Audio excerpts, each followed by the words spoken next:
διαδηλώσουν ή να εναντιωθούμε, ας πούμε, στην κυβέρνηση, γιατί αυτό το πράγμα θα εμποδίσει τις εξεταστικές μας και τα λοιπά. Έτσι είναι πολύ εύστοχο, ας πούμε, το συνθηματάκι που φωνάζανε παιδιά τους καταλήψει στην Πάτρα, ας πούμε, στην Πασπουδαστική με την αριστερά της εξεταστικής για τις κυβερνήσεις της νέας εποχής, έτσι που συμπυκνώνει και κάποια πράγματα. Αυτό που θα ήθελα να πω είναι ότι θα μπορούσαμε να συμπεριφερθούμε λίγο πιο ευέλικτα. Δηλαδή θα μπορούσαμε να κάνουμε ταυτόχρονα και μαθήματα και πορείες. Καταλήψεις όμως επαόριστον επί 15 μέρες και να πάμε η μισή από εμάς για μπάνια, δεν έχει νόημα νομίζω. Μπορούμε να κάνουμε και εργαστήρια, να μην χάσουν οι μισοί από εμάς έστω ή εξεταστική ή κάποιο μάθημα επειδή δεν θα έχουν τον χρόνο να διαβάσουν. Παρά να κάνουμε όλο αυτό, ρε παιδί μου, σαν κοπάδι, άντε, κατάληψη. Πάντα μέσα σε ένα κίνημα, δεν υπάρχει αυτόματος πιλότος στο κίνημα, πάντα γίνεται διαπάλη μέσα σε αυτό. Ο καθένας, δηλαδή, είτε είναι πολιτική δύναμη, είτε είναι άνθρωπος μόνος του, έχει μια άποψη και στο βαθμό που θέλει παλεύει να επικρατήσει. Αυτό δεν είναι κακό, είναι θεμιτό. Είναι ο τρόπος που λειτουργούν τα πράγματα μέσα σε ένα κίνημα, μέσα στη διαπάλη των ιδεών. Δεν μπορούν να αφουγκραστούν τον κόσμο από τα κάτω, τον φοιτητή, τις ανάγκες και το τι σημαίνει ότι μπαίνω μέσα σε μία δράση, σε μία μάχη που λέγεται καταλήψεις και εκεί πέρα μέσα κερδίζω τον κόσμο στις ιδέες μου. Και να πω ότι αυτό, και όσο καιρό δεν ψήφιζε η Πασπουδαστική τα κοινά πλαίσια, δεν σημαίνει ότι δεν συμμετείχε στο κίνημα. Αυτό είναι αστείο να το λέει κατά τη γνώμη μου κάποιος. Μέσα σε όλα ήταν. Και στις εκδηλώσεις και στις συζητήσεις που γίνονταν μέσα στους συλλόγους και στις καταλήψεις και στις πορείες και παντού. Και βοηθούσε πάντοτε. Η Πασπουδαστική αυτή τη στιγμή φοβάται. Φοβήθηκε. Δηλαδή και φοβήθηκε ένα νέο 90. Η Πούκουσου πιέστηκε. Πιέστηκε από τον κόσμο της. Είχαν ήδη ξεκινήσει διαγραφές, για παράδειγμα, σε σχέση με κάποια μέλη τα οποία αντιδρούσαν. Ο κόσμος της ήθελε. Καταλάβαινε πάρα πολύ καλά και εάν είσαι ένας πολιτικός φορέας και μια πολιτική δύναμη μέσα στη σχολή και δεν αντιλαμβάνεσαι με τα πολιτικά σου αντανακλαστικά τις ανάγκες του κόσμου και των φοιτητών, είναι εκεί όπου μένεις πίσω. Και δεν μένεις πίσω από μόνος σου, σε αφήνει πίσω ο κόσμος. Ο κόσμος ο δικός της, ο οποίος δεν καταλάβαινε τη δικιά της λογική να βρίζει ασύστολα κάθε κατάληψη που υπήρχε στο Πανεπιστήμιο πάνω από ένα μήνα, έτσι, φοβήθηκε ότι αυτόν τον κόσμο θα τον χάσει. Και κατά τη γνώμη μου καλώς φοβήθηκε. Πριν η Πασπουδαστική συμμετέχει στα κοινά πλαίσια, τα στηρίζει κτλ. Βγαίνανε και λέγανε για επιθέσεις φιλίας, κάνανε κτλ. Και η Πασπουδαστική πάει μόνη της και κάνει και ράνει και μας βρίζανε τότε. Και μετά που συμμετείχαμε σε αυτό το πράγμα, μετά συνεχίζαν να μας βρίζουν όλοι. Δηλαδή είναι λίγο αυτό πράγμα. Και εν πάση περιπτώσει, ξέρουμε ότι και σε εξάρτηση του κινήματος και ο αντικομμουνισμός και γενικά η λάσπη σε δυνάμεις που έρχονται σε ρήξη με αυτή την πολιτική βρίσκουν έδαφος. Και αν θέλετε ήταν και, εγώ τουλάχιστον εκτιμώ ότι ήταν και λίγο από Πασόκ μεριά όλο αυτό το πράγμα. Από την άποψη ότι αυτό πρέπει να το καρποθεί και κάποιος, έτσι. Δηλαδή να δημιουργήσουμε και να φανεί δηλαδή στους φοιτητές σε τελική ανάλυση ότι ο εχθρός τους είναι η Πασπουδαστική, είναι το ΚΚΕ, είναι δεν ξέρω και εγώ ποιος άλλος, ενώ είναι πραγματικά άλλος ο ένοχος. Πείτε μου εμένα που είμαι μικροκομματικός και το λέω αυτό, αλλά όποιος έχει ψευδέσεις ότι με 40% του ΔΑΠ και 25% της ΦΑΣ θα ανασυγκροτηθεί το φοιτητικό κίνημα, λυπάμαι, δεν γίνεται. Και όσο για αυτούς οι οποίοι θεωρούν ότι το φοιτητικό κίνημα πέθανε, το φοιτητικό κίνημα είναι εδώ και είναι σε θέση να του παρατηθεί τον οποιονδήποτε. Σας ευχαριστώ πολύ.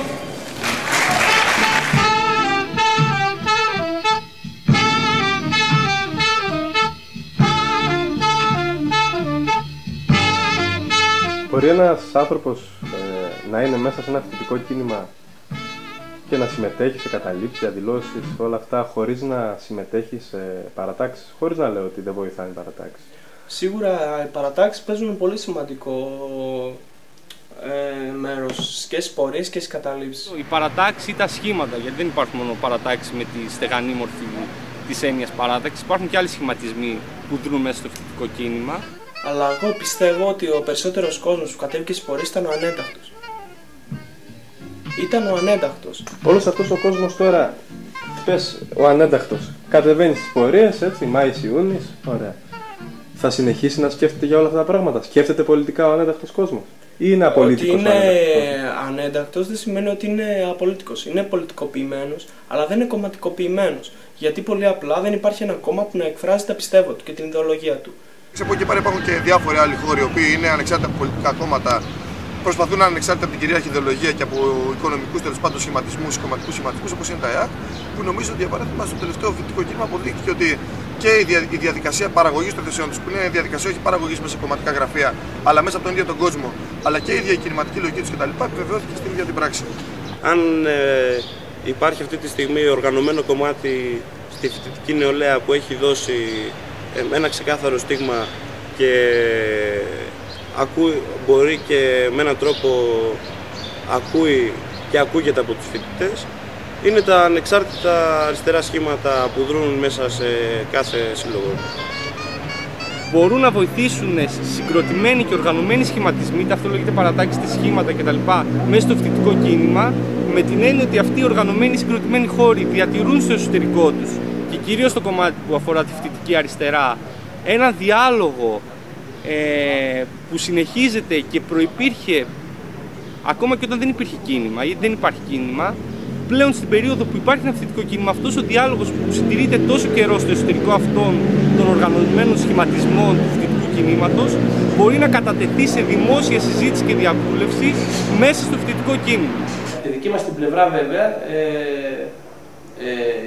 και από τη μεριά ενός σχήματος, μιας παρέμβασης μέσα σε μια σχολή, σε κάθε τέτοια κινηματική διαδικασία θεωρούμε και λογικό και χρέος και πολιτική άποψη, αν θέλεις, ότι δεν υπάρχει κανένας λόγος να λειτουργούμε τις δομές ενός σχήματος, ας πούμε, μέσω μιας τέτοιας κινηματικής διαδικασίας, γιατί ακριβώς τελικά αυτός είναι και ο στόχος μας σε ένα γενικότερο πολιτικό επίπεδο. Δηλαδή η εφαρμογή της άμεσης δημοκρατίας έτσι, μέσα σε τέτοιου είδους κινηματικές διαδικασίες. Δεν υπάρχει κάποια υποχρέωση μέσα στο φοιτητικό κίνημα να αυτοδιαλύονται παρατάξεις ή τις σχηματισμοί, διότι πολύ απλά η ανεξαρτησία του φοιτητικού κινήματος δεν έγκυται στη διάλυση ή στην αυτοδιάλυση των παρατάξεων μέσα σε αυτό. Όλες αυτές οι συντονιστικές επιτροπές αγώνα που λειτουργήσαν τώρα στην περίοδο των καταλήψεων ως σχηματισμοί ανθρώπων που δεν αφήνουν τα πράγματα στους χώρους, στους κοινωνικούς χώρους να γίνονται έξω από τα χέρια τους, έξω από αυτούς, είναι ένα στίχημα να συνεχίσουν να λειτουργούν και από του χρόνου σχήματα και σχηματισμοί μέσα στις σχολές, έτσι ώστε να μην αφήνουν πράγματα να γίνονται στους χώρους που ζουν έξω από τον έλεγχό τους.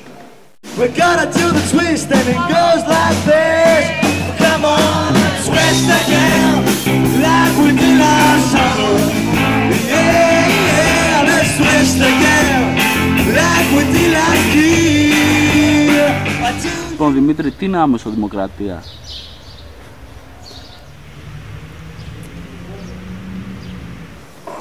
Μεγάλη κουβέντα. Ποιος ξεκινάει? Ξεκινάει. Η δυνατότητα του καθένα να μην αποκλείεται, του ίδιου δηλαδή και της άποψής του, από την τελική απόφαση που οδηγεί και σε δράση και σε ενέργεια.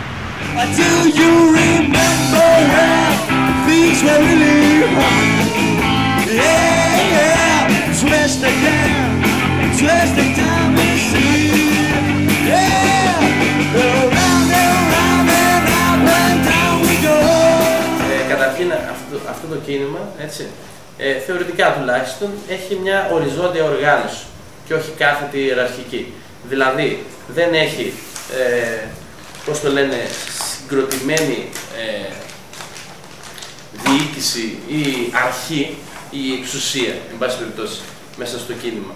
Δηλαδή όλες οι αποφάσεις που παίρνονται όσο πιο δημοκρατικά μπορούν να πάρθουν, δηλαδή άμεσο-δημοκρατικά, δηλαδή με όλους τους ανθρώπους να συζητάνε για αυτό που θέλουν να κάνουν και όχι απαραίτητα με το εκβιαστικό της ψηφοφορίας, αλλά ως άνθρωποι που θέλουν να πετύχουν ένα σκοπό, συζητώντας και προσπαθώντας να βγάλουν μια συνθετική άποψη, μια άποψη που εκφράζει όλους, έτσι, και αυτοί να εφαρμόσουν όσο αυτό είναι δυνατό.